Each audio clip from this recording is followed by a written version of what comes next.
అందరూ? నేను బాగున్నాను. మీరందరూ కూడా బాగుండాలని కోరుకుంటున్నాను. ఇది వచ్చేసరికి సాటర్డే రోజు తీసిన వ్లాగ్. ఈ వ్లాగ్ షూట్ చేసి కూడా 1 వీక్ పైన అయింది. కానీ నాకు ఎడిట్ చేయడానికి అస్సలు టైం కుదరలేదు. ఇప్పుడు అమ్మ వాళ్ళ ఇంటికి వచ్చాను కదా, ఇంకా ఇప్పుడు అప్లోడ్ చేస్తున్నాను. ఇంకా మార్నింగ్ లేవగానే ఫస్ట్ బయట అంతా క్లీన్ చేసేసుకుని ఇంకా కిచెన్లోకి వచ్చి హాట్ వాటర్ అయితే పెట్టేసుకుంటున్నాను. ఇంకా వీడియోలోకి వెళ్లే ముందు మీరు గనక మన ఛానల్ని ఫస్ట్ టైం చూస్తున్నట్లయితే ప్లీజ్ లైక్ చేయండి, షేర్ చేయండి, అలానే సబ్స్క్రైబ్ చేసుకోండి.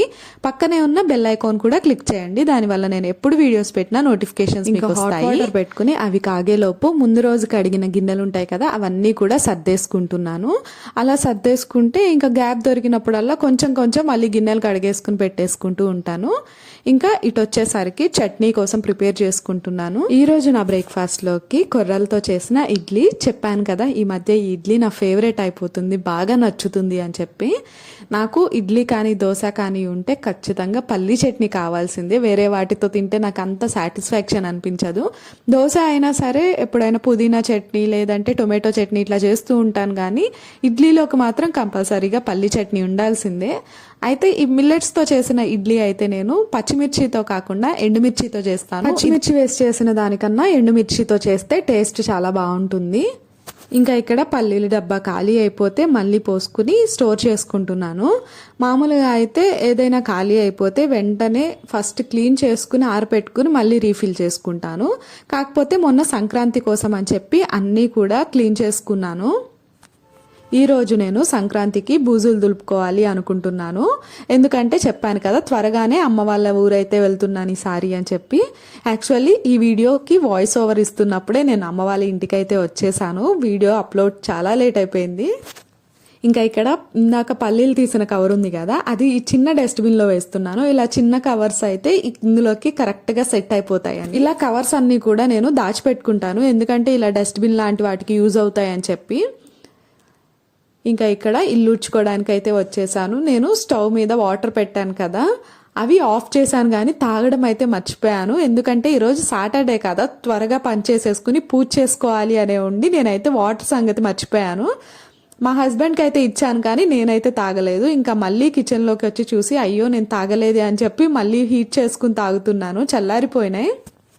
మీరు కూడా మార్నింగ్ టైం హాట్ వాటర్ తాగండి, చాలా మంచిది హెల్త్కి. మరీ హాట్గా ఉండాల్సిన అవసరం లేదు, కొంచెం వామ్గా పెట్టేసుకుని తాగేయండి. నేను వాటర్ తాగేసి మళ్ళీ ఇక్కడ ఇడ్లీ వేయడానికి అయితే వచ్చేసాను. నా ఇడ్లీ బ్యాటర్ చూసారా ఎంత పలుచుగా ఉందో, నేనే కావాలని అలా వేసుకుంటాను ఇలా మిల్లెట్స్తో చేసిన ఇడ్లీ అయితే.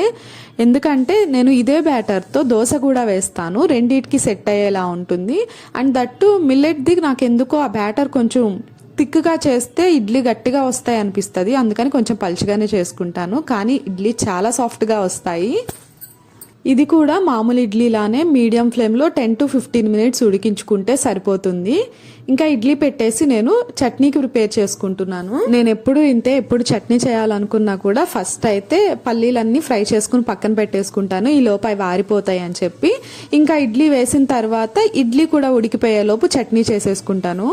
ఇంకా వాషింగ్ మిషన్లో బట్టలు వేయడానికి అయితే వచ్చేసాను. యాక్చువల్లీ ఈరోజు సాటర్డే కదా, బెడ్షీట్స్ వేస్తాను నార్మల్గా. కాకపోతే బూజులు దులపాలనుకుంటున్నాను కదా, మళ్ళీ డస్ట్ పడుతుంది, తర్వాత మళ్ళీ ఎటు వేయాలి కదా అని చెప్పేసి ఫస్ట్ అయితే నార్మల్ బట్టలు వేసేస్తున్నాను. ఈ పనులన్నీ కూడా నేను 8 లోపే అయిపోవడానికి ట్రై చేస్తాను. ఎందుకంటే సాటర్డే మెయిన్గా పూజ చేసుకోవాలి కాబట్టి 8 లోపు ట్రై చేస్తాను. ఇంకా పూజకైతే వచ్చేసాను ఫ్రెష్ అయిపోయి. అండ్ నేను మ్యాక్సిమం ఎప్పుడు పూజ చేసినా కూడా అష్టోత్తరాలు అయితే చదువుకుంటాను. ఈరోజు కూడా చదివేసుకున్నాను.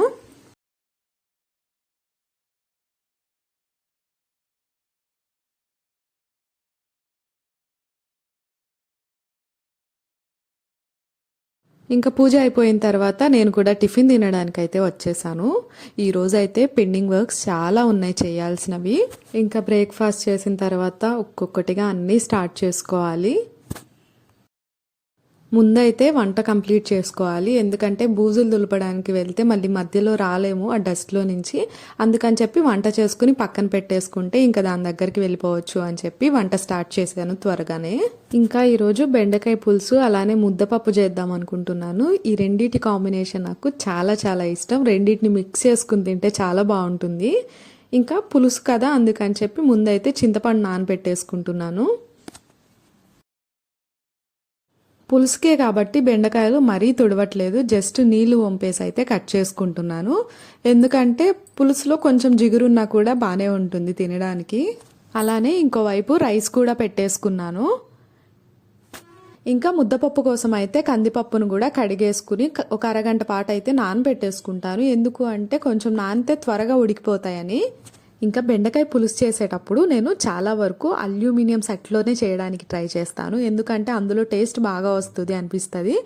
కానీ అందరూ అల్యూమినియం వాటిల్లో వండినవి తినకూడదు అంటున్నారు. కానీ మెల్లమెల్లగా అయితే అవాయిడ్ చేద్దాం, అన్నీ ఒకేసారి తీయలేం కదా. ఇంకా ఇక్కడైతే ఉసిరికాయల్ని కడుక్కుంటున్నాను. ఎందుకంటే ఉసిరికాయ పౌడర్ చేసుకుందాం అనుకుంటున్నాను, హెయిర్కి కానీ మనకి వాటర్లో వేసుకుని తాగడానికి కానీ. ఎందుకంటే ఇప్పుడే ఆమ్లా సీజన్ కాబట్టి ఇప్పుడే స్టోర్ చేసుకుని పెట్టుకుంటే మనకి ఈజీగా 1 year అయితే వచ్చేస్తుంది ఫ్రిడ్జ్లో స్టోర్ చేసుకుంటే. ఫస్ట్ అయితే కొన్నిటితోనే పడుతున్నాను. దీని ప్రాసెస్ కూడా చాలా ఈజీ చేయడము. నేను ఇది ఆల్రెడీ ఒక షార్ట్ అప్లోడ్ చేశాను. మీలో ఎవరన్నా చూడకపోతే కింద డిస్క్రిప్షన్లో లింక్ ఇస్తాను, ఒకసారి చూసేయండి. చాలా మంచి రిజల్ట్స్ ఉంటాయి. మనం ఆమ్లా తీసుకుంటే మనం ఎప్పుడూ కూడా మనకి ఫ్రెష్గా దొరకవు కాబట్టి ఇలా స్టోర్ చేసుకుని కానీ క్యాండీస్ లా కానీ చేసుకుని తినొచ్చు. అయితే నేను లాస్ట్ ఇయర్ సాల్టీ ఆమ్లా చేశాను. అవి ఒక 2-3 months అయితే బాగానే ఉన్నాయి, కానీ తరువాత బాగా నల్లబడిపోయినాయి. ఇంకా అందుకని చెప్పి ఈసారి పౌడర్ చేసుకుందాం అనుకున్నాను. చాలా బాగా వచ్చింది, మీరు కూడా ట్రై చేయండి. ఏముంది, ఎక్కువ శ్రమ ఉండదు, పైగా హెల్త్ కూడా చాలా మంచిది కాబట్టి ఒకసారి అయితే చేసి చూడండి. నేను ఇక్కడ 1 kg వరకు ఉసిరికాయలను అయితే తీసుకున్నాను, కానీ మొత్తం కూడా తురమలేకపోయాను, చేతులు బాగా నొప్పులు వచ్చేసినాయి. ఇంకా ఒక 300 grams వరకు అయితే కంప్లీట్ చేసి కొన్ని అట్లే అట్టు పెట్టేశాను. ఫస్ట్ అయితే కొంచెం కట్ చేయాలని చూశాను, కానీ మళ్ళీ డౌట్ వచ్చింది, ఎండలో మళ్ళీ ఆరతయ్యా లేవా అవి అని చెప్పి. అందుకని చెప్పి మళ్ళీ తురుముకున్నాను అనమాట. ఇంకా నుంచుని తురుముకోలేక టీవీ దగ్గరికి వెళ్ళేసి ఇంకా కూర్చుని కట్ చేసుకోవచ్చులే చిన్నగా అని చెప్పి అక్కడ పెట్టి మధ్య మధ్యలో అయితే ఇంకా వంట చేసుకుంటూ ఉన్నాను. రైస్ అయితే అయిపోయింది, ఇంకా అది తీసేసి పక్కన పెట్టేసి ముద్దపప్పు అయితే పెట్టేశాను. ఇక్కడ స్టవ్ వెలిగించగానే నా రియాక్షన్ చూడండి, మళ్ళీ వెనక్కి పెట్టుకుని. ఎందుకంటే స్టవ్ వెలిగిగానే ఒక్కసారిగా బగ్గుమందనమాట, భయం వేసి ఆఫ్ చేశాను. ఆఫ్ చేసి మళ్ళీ ఆన్ చేసుకుని పెట్టేశాను. ఇంకా ఎంతైనా సరే గ్యాస్తో చాలా జాగ్రత్తగా ఉండాలి. ఒక్కసారిగా అలా అయ్యేసరికి గ్యాస్ స్మెల్ వచ్చిందనమాట. అందుకని చెప్పి విండోస్ ఇంకా డోర్స్ అయితే ఓపెన్ చేసి ఉంచాను కొంచెం సేపు. ఇంకా ఈ పులుసు అయిపోయే ముందు నేను ఒక చిన్న బెల్లం ముక్క అయితే వేస్తాను. దానివల్ల ఏంటంటే ఎక్కువ పులుపు లేకుండా టేస్ట్ అయితే బ్యాలెన్స్ చేస్తుంది. నా దగ్గర బెల్లం పొడి ఉందనమాట, ఇంకా పౌడర్ వరకు ఒక టీస్పూన్ వరకు అయితే వేస్తున్నాను. నేను రాగి జావ ఎక్కువ చేస్తున్నాను కదా, అందుకని చెప్పి ఇలా బెల్లం పౌడర్ ప్యాకెట్స్ అయితే తెచ్చుకున్నాను. ఇంకా లాస్ట్లో కొంచెం టేస్ట్ చూసేసి ఏదైనా సరిపోకపోతే అడ్జస్ట్ చేసుకుంటే సరిపోతుంది. నాకైతే అన్నీ కరెక్ట్గా సరిపోయినాయి. ఇంకా ఆఫ్ చేసేసుకుని ఇంకా టీవీ దగ్గరకు వచ్చి వీటిని గ్రేట్ చేసుకుంటూ కూర్చున్నాను. ఇంకా ఏం పని చేసినా కూడా నేను టీవీ పెట్టేసుకుని సాంగ్స్ పెట్టుకుంటాను. సాంగ్స్ వింటూ పని చేస్తుంటే చేసిన ఫీలింగ్ ఉండదన్నమాట. అందుకని చెప్పి పని చేసుకుంటూ సాంగ్స్ అయితే పెట్టుకుంటాను. ఇవి నాకు 1/2 kg తురమడానికే నాకు చాలా టైం అయితే పట్టేసింది. దీనికన్నా కూడా కట్ చేసుకోవడం చాలా ఈజీ. వీటిని తురుముకున్న తర్వాత ఎండలో ఆరపెట్టుకోవాలన్నమాట. కనీసం 2-3 days అన్నా పడుతుంది ఆరడానికి. సారీ అండి, ఇది ఇందాక ఆమ్లా పౌడర్ ఆల్రెడీ అప్లోడ్ చేశాను, వీడియో షార్ట్ అని చెప్పాను కదా, ఇది ఇంకా అప్లోడ్ చేయలేదు అనుకుంటా, అప్లోడ్ చేస్తాను. ఇది ఎండలో పెట్టడానికి అని చెప్పి పైకి తీసుకొచ్చేసాను. ఒక 2-3 days మంచి ఎండలో ఆరితే సరిపోతుంది, మంచి పౌడర్లా అయిపోతుంది. ఇంకా నేను ఒకటి మర్చిపోయి మళ్ళీ కిందకైతే వెళ్తున్నాను. ఏం మర్చిపోయాను అంటే చున్నీ మర్చిపోయాను అనమాట. ఇది దాని మీద కప్పడానికి, ఏమి డస్ట్ పడకుండా లేదా ఏదైనా పక్షులు వచ్చి తినేస్తూ ఉంటాయి కదా, అలా కాకుండా ఉండడానికి అయితే కొంచెం పల్చటి క్లాత్ తెచ్చేసి కప్పేస్తే సరిపోతుంది. నేనైతే నా దగ్గర ఉన్న చున్నీ ఎక్కువగానే ఉంటుంది కదా, నాకైతే 2 days లోనే మంచిగా ఆరిపోయినాయి. నేను ఆఫ్టర్నూన్ పెట్టాను, నెక్స్ట్ డే ఆఫ్టర్నూన్కే నాకు చాలా వరకు అవి చక్కగా ఆరిపోయినాయి. పౌడర్ కూడా చేసుకున్నాను, అదంతా కూడా షార్ట్లో చూసేయండి. ఇంకా లంచ్ టైం అయింది, మా హస్బెండ్ కూడా ఆఫీస్ నుంచి వచ్చారు. ఇంకా లంచ్ చేసేసి ఇంకా బూజులు అయితే స్టార్ట్ చేసేసాను. ఫస్ట్ అయితే కిచెన్ నుంచి స్టార్ట్ చేశాను. కబోర్డ్స్ అయితే నేను ఆల్రెడీ దులిపేసుకున్నాను. ఇంకా పైన ఊడవడమే అనమాట. నాకు నెక్స్ట్ డేకి ఫుల్ బాడీ పెయిన్స్ అయితే వచ్చేసాయి. ఫస్ట్ అయితే చిమ్నీతో స్టార్ట్ చేశాను. ఊడ్చేటప్పుడు స్టవ్ మీద బాగా దుమ్ము పడుతుంది అని చెప్పేసి ఇలా క్లాత్ కప్పేసుకున్నాను. మామూలుగా అయినా తర్వాత ఎటు క్లీన్ చేసుకోవాలి, కానీ ఎక్కువ దుమ్ము పడుతుంది, ఆల్రెడీ మార్నింగే క్లీన్ చేసుకున్నాను అని చెప్పేసి ఇలా క్లాత్ కప్పేశాను. ఇంకా చిమ్నీ మీద అయితే ఇలా కాలిన్తో క్లీన్ చేస్తున్నాను. ఎక్కడెక్కడైతే గ్లాస్ ఐటమ్స్ ఉంటాయో అవన్నీ కూడా ఇట్లా కాలిన్ యూజ్ చేసి క్లీన్ చేసుకుంటే నీట్గా అయిపోతాయి. అలానే ఇలా విండోస్ ఇవన్నీ కూడా కొంచెం డెటాల్ వేసుకుని సోప్ వాటర్తో ఇలా క్లీన్ చేసుకున్నాను. డెటాల్ వేసుకుంటే ఏంటంటే చిన్న చిన్న పురుగులు లాంటివి రాకుండా ఉంటాయి. ఫస్ట్ అయితే ఇట్లా నార్మల్గా దులిపేసుకున్నాను. దులుపుకుని తడి క్లాత్తో తుడుచుకుని ఆరిన తర్వాత మళ్ళీ వాటి ప్లేస్లో ఉన్నాయి అన్నీ కూడా సర్దుకుని పెట్టేసుకున్నాను. కాలిన్ వేసుకుని తుడుచుకుంటే గ్లాస్ ఐటమ్స్ అయితే చాలా బాగుంటాయి. స్టవ్ అయినా సరే నేను ముందు సోప్తో క్లీన్ చేసినా కూడా తర్వాత కాలిన్ వేసుకుని అయితే ఒకసారి క్లీన్ చేసుకుంటాను. ఇక్కడ నాకు అందట్లేదని చెప్పి పైకి ఎక్కి మరీ క్లీన్ చేసుకుంటున్నాను. నాకు ఓన్లీ కిచెన్కే 1 అవర్ పైన అయితే టైం పట్టింది. ఇంకా అయిపోగానే మళ్ళీ వాష్ ఏరియాకి వచ్చాను. ముందైతే పైన అంతా దులిపేసుకుని తర్వాత విండోస్ క్లీన్ చేసుకోండి ఎవరైనా సరే, ఎందుకంటే పైన డస్ట్ అంతా మళ్ళీ విండోస్ మీద పడుతుంది కదా. ఈ బూజులన్నీ అయిపోయిన తర్వాత ఈ కర్టన్స్ కానీ బెడ్షీట్స్ కానీ ఉతికేసుకున్నాను, ఎందుకంటే వాటి మీద కూడా చాలా డస్ట్ పడుతుంది కదా. ఇలా క్లీన్ చేసుకునేటప్పుడు కర్టన్స్ ముందుగానే తీసేసుకోండి. నాకైతే ఇది రాలేదనమాట, కొంచెం టైట్గా అనిపించింది, అందుకే అట్లా వదిలేసి క్లీన్ చేసుకున్నాను.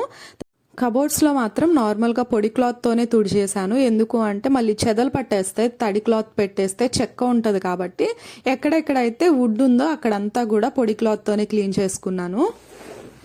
నాకు ఈ సంక్రాంతి క్లీనింగ్ అయితే మొత్తం 3 days పట్టింది ఇల్లంతా కూడా, ఎందుకంటే కొంచెం పెద్ద ఇల్లు కాబట్టి ప్రతిదీ డీప్ క్లీన్ చేసుకుంటాం కాబట్టి చాలా టైం అయితే పట్టేసింది. ఇంకా వ్లాగ్స్ అయితే ఉన్నాయి ఎడిటింగ్ చేయాల్సింది, కానీ టైం కుదరక పెట్టట్లేదు. ఇంకా నెక్స్ట్ అయితే లివింగ్ ఏరియాకి అయితే వచ్చేసాను. ఈ బూజులు దులపడమేమో కానీ డస్ట్ ఎలర్జీ వచ్చేసింది, బాగా తుమ్ములు వచ్చేస్తున్నాయి. అందుకని చెప్పేసి మాస్క్ పెట్టుకున్నాను. మాస్క్ పెట్టుకుంటేనేమో ఊపిరాడట్లేదు, పెట్టుకోకపోతేనేమో ఇలా జలుబు చేసేస్తుంది. ఇంకా ఇది వచ్చేసరికి కిచెన్కి డైనింగ్ ఏరియాలోకి ఉన్న పార్టీషన్ అనమాట. ఇది కూడా తర్వాత క్లియర్గా చూపిస్తాను హోమ్ టూర్లో. ఇంకా ఇదంతా కూడా ఏ పార్ట్ కూడా వదలకుండా నీట్గా మొత్తం క్లీన్ చేసుకుంటున్నాను. ఇలాంటివన్నీ కూడా తడి క్లాత్తో కాకుండా పొడి క్లాత్తో తుడుచుకుంటే బెటర్ అనమాట. ఇంకా ఈ ఫ్లవర్స్ ఇవన్నీ కూడా తీసేసి నీట్గా క్లీన్ చేసుకుని ఫ్లవర్స్ కూడా కొంచెం దులిపేసుకుని పెట్టేసుకుంటున్నాను. ఎక్కువ డస్ట్ లేదు, డస్ట్ ఉంటే వాటిని వాష్ చేసుకోవచ్చు, ఎందుకంటే ప్లాస్టికే కాబట్టి వాష్ చేసుకున్న ఏం కాదు కాబట్టి.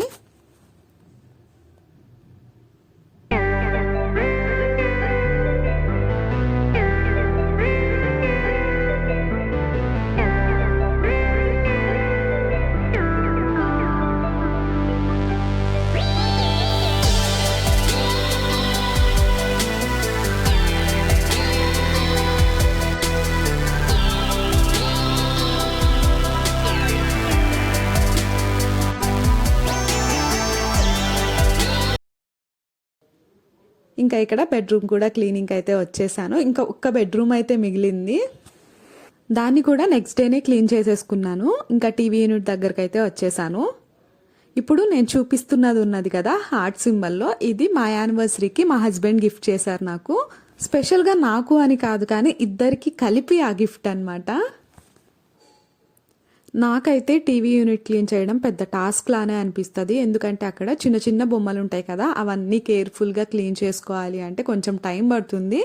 ఇల్లంతా క్లీన్ చేయడం ఒకటైతే ఇదొక్కటి మాత్రం ఒకటి అనిపిస్తుంది నాకు.